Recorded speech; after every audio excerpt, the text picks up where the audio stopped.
Good morning, dear students.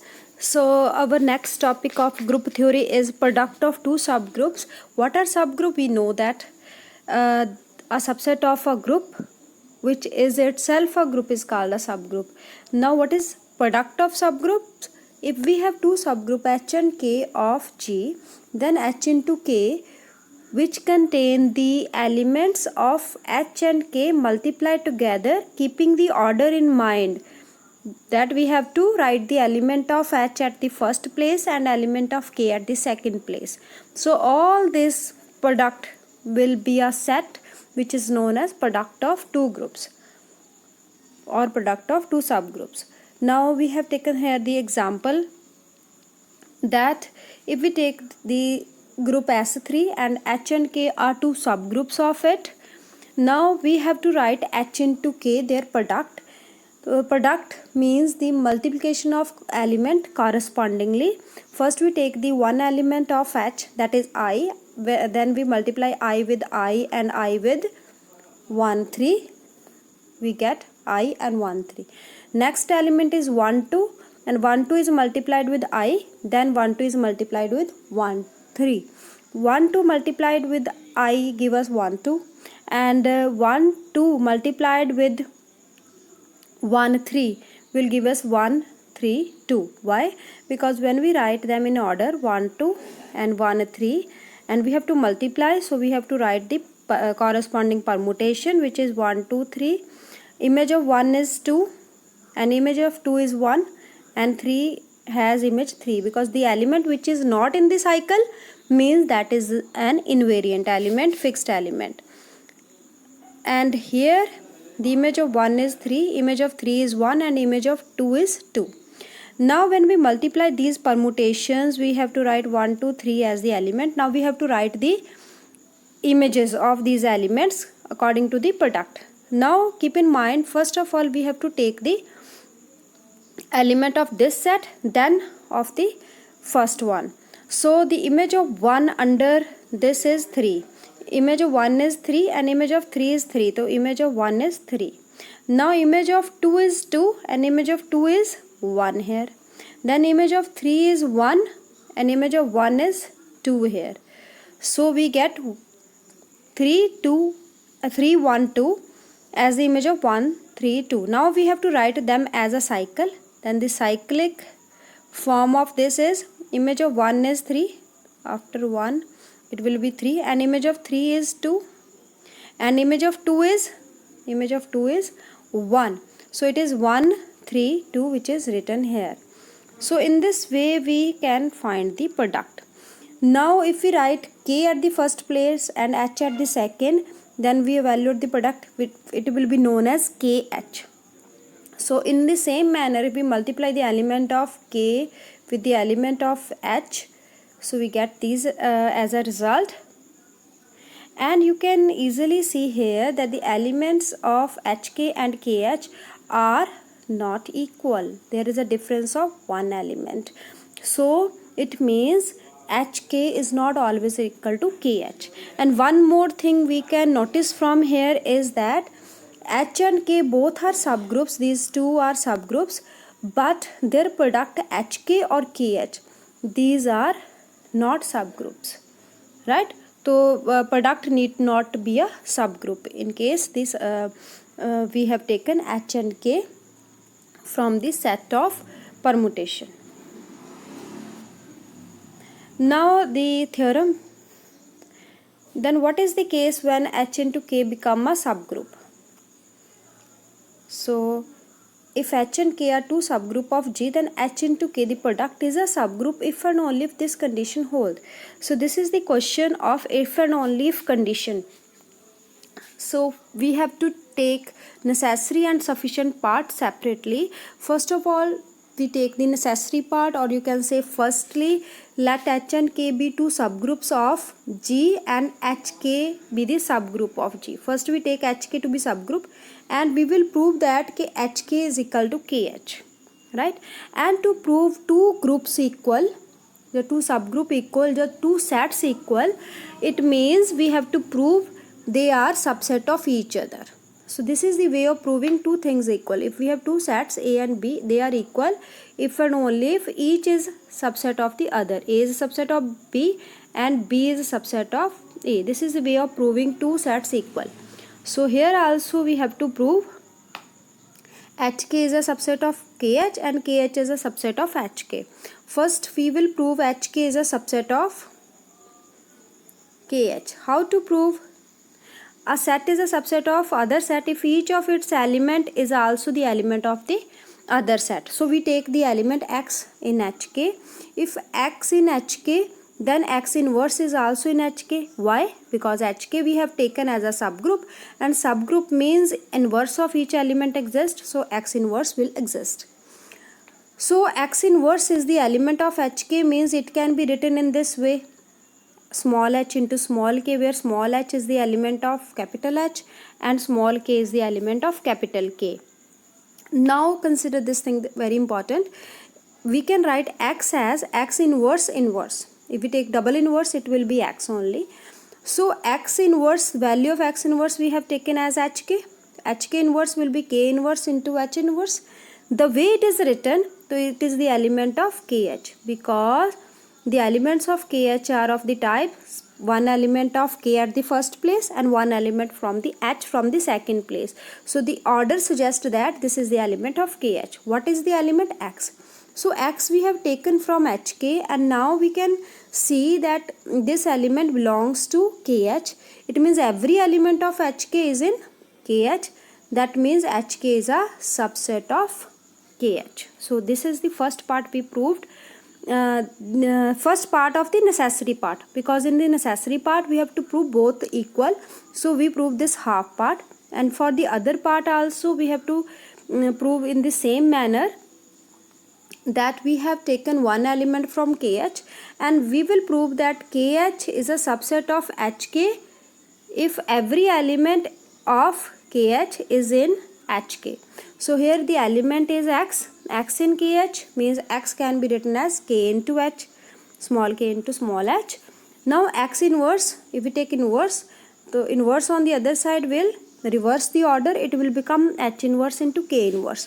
So this order, the element of H at first place and element of K at the second place, means this is the element of HK. Now X inverse in HK, where X in HK is a subgroup. Subgroup means inverse of this will exist. X inverse is small x. Small x is X inverse whole inverse, which is the element of HK, because HK is a subgroup. So X is the element which we have taken from KH and it belongs to HK, means every element of KH in HK, KH is a subset of HK. So from these 1 and 2 we can say that each of HK and KH are subset of each other, means they must be equal. So this proves the first part, that if HK is a subgroup then both must be equal. Now the sufficient part, the reverse thing, that if HK are subgroup of a group G such that HK is equal to KH. This we have taken as given now, and what we have to prove, that HK is a subgroup. So to prove any set to be a subgroup, we need one property, the criteria of being a subgroup, that if two elements A and B belongs to HK, we have to prove that A into B inverse also belongs to HK. That is the criteria that we have proved, which is sufficient for the HK to be a subgroup. So we have taken these two elements A and B here from HK. Now A is the element of HK, means A must be of the type H1 K1, right? Similarly B is the element of HK, means B must be of the type H2 K2. So this is written here. So A, B are of this type. Now we will write this element A into B inverse, because this is the element we need to be in HK for HK to be a subgroup. So now see this, we have written the values of A and B. The inverse will go inside and reversing the order. Now we interchange the bracket, because these HK are the elements of small h, capital H and capital K. So we write them as the product associative law true for the elements of H and K being subgroups. So this just changing the bracket, putting them around at K1 and K2 inverse. Now K1 and K2 both are the elements of K, so their product must be in K because K is a subgroup. Now this H2 inverse is the element of H, so this combined element K, this one except the H1, this element is the element of KH. Now this is the element of K and this is the element of H. Their product, this will be the element of K into H. First element from K and second from H. But KH and HK are equal, it is given. That means this is the element of HK and element of HK, this one, K1 into K2 inverse into H2 inverse. So this is the element of HK, means it can be written as something H3 into K3, because the element of HK are of this type. So this must be equal to this. So this is written H3 and K3. Now we put this value here, AB inverse, which was equal to this thing, where this value is written as H3 K3 and into H1. So H1 H3 K3. Now you can see that H1 H3 both are the elements of H, so their product must be in H, the other element in K, the second place element. So this whole product is the element of HK. That means A into B inverse belongs to HK, which is sufficient to prove HK to be a subgroup of G. So this is the way in which we can prove this theorem, and this is very important theorem. Now see this theorem, which is very important theorem, in which the statement is, if H and K are finite subgroups of G, then order of their product, order of HK, is order of H into order of K divided by order of their intersection. And now intersection means the common element of H and K. So HK is this product. Now H and K both are finite subgroup, means their order is finite. We have taken the order of H as R and order of K as S. Now the intersection, the common element of H and K, let n elements are common, which are x1, x2, xn. The main hook step of this question is that we have to write HK as H into E into K, because E does not affect this. Now E can be written as Xi into Xi inverse, right? Xi into Xi inverse is E, so we can write HK in this way, where Xi is taken from the intersection HK and it has n element. This means Xi has n choices, so this Xi can have n values. So this expression which is written here has n ways. We can write small hk in this form. So these are n ways. Is there any other way except this? So we have, if possible, taken this, that hk can be written as h1 kn k1 as another expression. Now let us see whether this is true or not. Is there other expression is possible? So what we have done here, we have taken hk as h1 k1.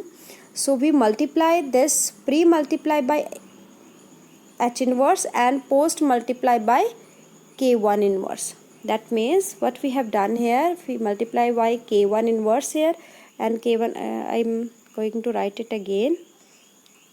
So this is hk and the other element is h1 k1. So we multiply by k1 inverse, k1 inverse, so both sides. Then we multiply, pre-multiply by h inverse, and here also h inverse. So what we get is h inverse into h is identity, and we only left with k into k1 inverse, right? On the other hand, k1 and k1 inverse cancel each other, then we have h inverse into h1. So this is what we are left here, which is written here, that we get k into k1 inverse is equal to h1 inverse, h inverse into h1. So this is element of h intersection k. How? Because k into k1 inverse is the element of k and h inverse into h is the element of h. but both are equal, that means they are the same element. The same element which is in H also in K means this is the element of their intersection. That is why it is the element of the intersection H and K. So if this element is same and it is the element of intersection, so it must be equal to some element of the intersection which are x1, x2, x3 and so on. So let it be equal to xi. So if this is equal to xi, the other element is also xi because they are same. So in this we remove the inverse, we take the inverse on the other side. It was h inverse h1 is equal to xi. If we take a inverse on the other side, it will be h1 equal to h into xi. So that is what here. And in the second also we take the inverse, k1 inverse on the other side and xi on the first side. We get k1 as this. So h1 and k1, what is h1 and k1? It is h into xi and k1 is xi inverse into k. So this is same as the expression we have done earlier. So that means this h1 k1 is not a new expression, it is one of the n expression that we have already taken. That means there are exactly n ways of writing h1 k1. So that means hk can be written in n times, and where h has r choices because h is taken from the set H which has r elements in total, and k can be taken from the set of s element, that is capital K set. So h has r choices and k has s choices. So what is the total choices of h and k is r into s upon n, because the number of choices that are written here are n, but independently h and k have r choices. So applying the formula of permutation, so we get this as the result, because r is the order of h and s is order of k and n is the order of h intersection k. So this is all for today. Thank you.